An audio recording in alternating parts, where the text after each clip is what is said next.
seems legit.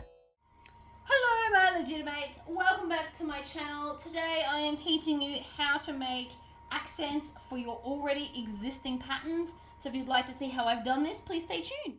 Alright, I've decided to do this video as a bit of a how to start drafting your own patterns.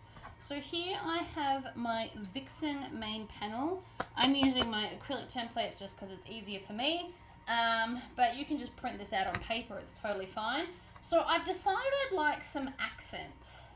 So the first thing I'm going to do is on my template there's a center mark. So I'm going to place that along the edge and along the bottom because it's just less places to cut out. And then I'm going to trace kind of up here a little bit. Right, I want to do like a cute little kind of bottom accent. So this is the total curve. What we need to do, and the reason I do it on this is because I actually want to work out how high I want my accent to go. So the grid here will help you mark everything. You're also going to want a ruler to get straight lines. And I am going to use my 2-inch ruler, just because I can. So I'm thinking I want it to come up about 4 inches. Keeping in mind that you've got a seam allowance, so you won't actually see a full 4 inches. So this is where I want it to come to, and then down the bottom I want it to come down to, let's say, 2 inches.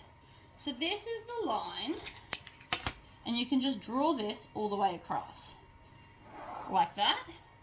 Obviously we're not going to have it from there, and then we want to come from here. So you've got a couple of options. You could have like a straight sloping one that comes down, like directly down like this, that bleeds into that line. You could have it come out and then bleed down into that line. You do want to make sure that this curve is curvy though. You don't want to have it too firm. So I think for this particular accent, I'm going to go the downwards way. So keeping in mind, again, there's a seam allowance, if that matters to whatever you're doing. So here's my seam allowance. So you technically won't see it until here. So if I made it come from there, you actually lose like a fair chunk. So what I'm going to do is I'm going to do this. So it's going to kind of just slope down a little bit. And then we're going to come down. And I'm just sketching it gently. And I want it to run into that line smoothly like that. Now that we've got that, we're going to take some paper cutting scissors, which for me are my swearingy ones. And then you want to cut along this line here. And then whatever line you've picked to do, and it's okay to sketch a few. Alright, I'm going to come up and then come to here. And then cut around it. Now, I don't know if you guys watch me often, but please know that I hate things on the fold. So we won't be doing that. What I'm going to do is I'm going to use another edge, so this one here, and I'm going to line it up, but I'm going to have a bit of a gap. This is to help me sticky tape it better. So this is the line I will sticky tape it to, and then I will trace around the whole piece. And it's just occurred to me I forgot to grab my sticky tape. Right? So there's the whole piece, but you want to cut this bit as well. It is important. It's just easier to line stuff up if you do it this way. You can, of course, ignore me and just line up the two pieces perfectly. I find it easy when there's a bit of an overlap. That is why I make my patterns with that bit of an overlap. So then again, we're just going to cut around here. And you want your cutting to be pretty precise on this because this will be what you use all the time. So then we just take this and then you would sticky tape it there. And so now I have a beautiful bottom accent for my Vixen pattern. However, maybe I don't want a whole piece like that. So we're going to repeat the process again. I'm going to line up the bottom edge with the bottom edge because, again, it is just easier. And then I'm going to draw that curve. And then this time, I want, and see, this is where you can get a bit fancy. I want to go probably 3 inches up and 3 inches in. And that's going to give me kind of the size that I want. Keeping in mind as well that there's a seam allowance, so it technically won't be seen beyond there and there. So always feel free to write that in. So this is kind of what we're going to see. So this time, instead of ducking in, I want to come out. So I'm going to curve this down this way. Now I don't like that. It's too curvy at the top and not enough at the bottom. So I'm going to match that top curve and then kind of join it in the middle like this. That's better. So that did take me several draws, but you get the idea. And then again, we will just cut that out. And then there's another cool accent.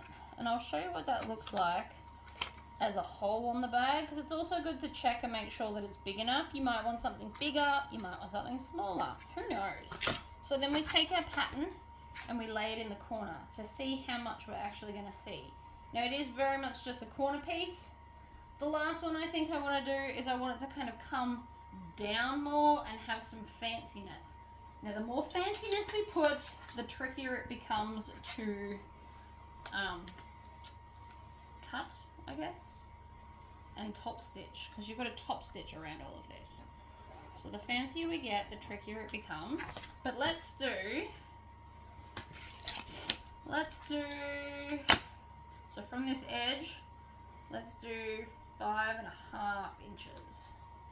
Now again, I'm just kind of making this up, and again, I've done the seam allowance in, work out how tall I want it. I want it about there. Okay, so this time, let's do something fancy. Now, I am no drawer, just please know that. So we're going to come down, we're going to come up, and then we're going to come down. Now that is a cool basis. The curve's not big enough. This will be really cool if you were doing like an oceany style bag. And so in which case you can come, you can either turn this into a point more like this, so that it's more generic, or you could curve this around more and do it as a big wave. But you've got a lot of options from there. I think I want the fancy point.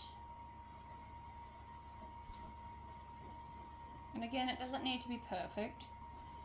And then we're just going to smooth that out so it goes like that. And we also want to remember that we want to taper this down so it turns out of the seam allowance. So let's cut that shape and see how I went. And it is easier, funnily enough, to sketch it with lots of lines, because then you can just pick the one that suits you the best to follow when you're cutting.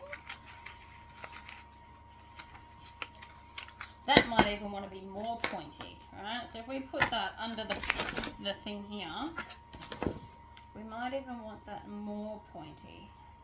But my point is that you can just draw any shape. You just need the bases of the edges. I like this one for like just a little accent. So using this, I would then probably do hidden strap connectors. So then you've just got this little bit here showing, and it would look very cute with piping. This one would be cute all the way along the bottom, like so. And then have some nice chunky connectors, and I'd do this probably on a more plain, and then just do like a two-tone bag. But these are some ideas that you can use if you want to up your already existing pattern game. So without having to buy a new one, this is how I design accents. I hope this was helpful, and I will see you guys next time. Bye-bye!